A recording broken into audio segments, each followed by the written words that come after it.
Welcome to the video, everyone, and welcome back, Gil T. Thank you, Steve. It was a pleasure to be here with you.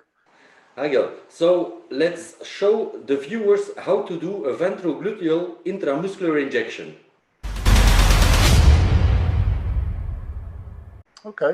The ventroglute is a very nice area for a shallow intramuscular injection because it is relatively pain-free. There's not a lot of nerves and blood vessels going through the area. Very rarely will you have any bleeding.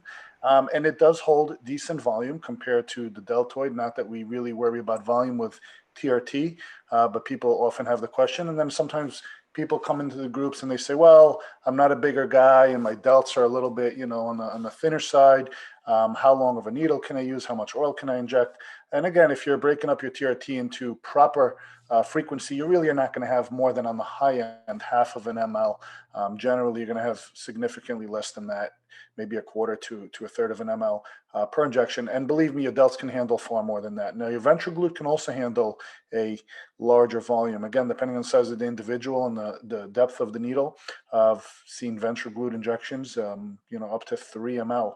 So it is a nice area. It is very, very easy to get to if a guy's a little bit on the larger side or has some sort of a shoulder mobility or injury issue, and they cannot reach their own delts properly, or they have weakness with one arm to inject and they can't really alternate, or they just inject so frequently where they go left, right on the delts and they're not able to, avoid scarring over time, and they want another location. The ventroglute is really nice.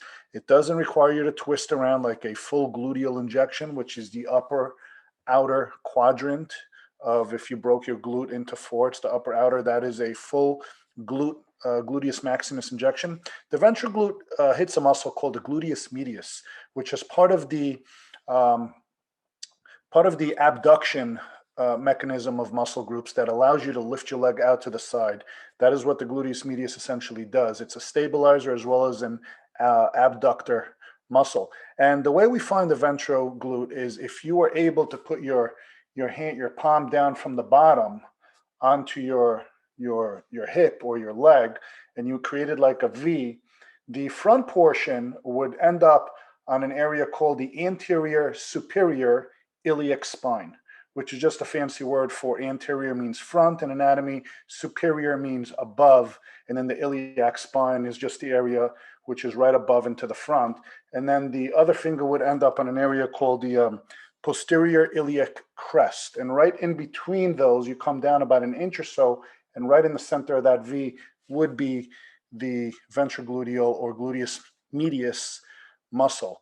And it does feel kind of bony when you press on it. And people say, well, won't I hit my hip bone? The answer is no. I've used up to 1.5 inches and you're still good. So if using insulin syringes, like we like to use the 50 or 100 unit, 29 or 28 gauge insulin needles, I put very little in here because it's not exactly my dosing day today, so I didn't want to overdo it. So I did 40 milligrams of testosterone in this one just for demonstration. We got a 1/2 inch needle. I don't know if you could see that. There you go.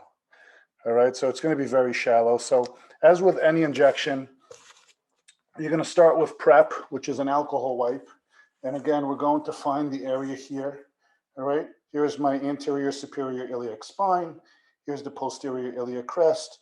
And then right in this area here is going to be the glute med or ventroglute. So you're going to start with small circles in the center, slightly go out and about.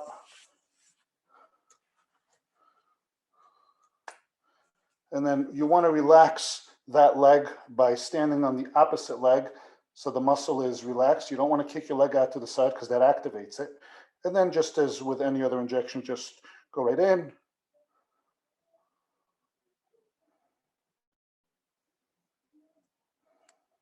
And done.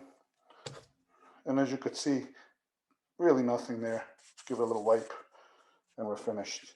So I don't have a sharps container here, so I'm just going to recap this by putting the cap on the desk and just pushing down into the...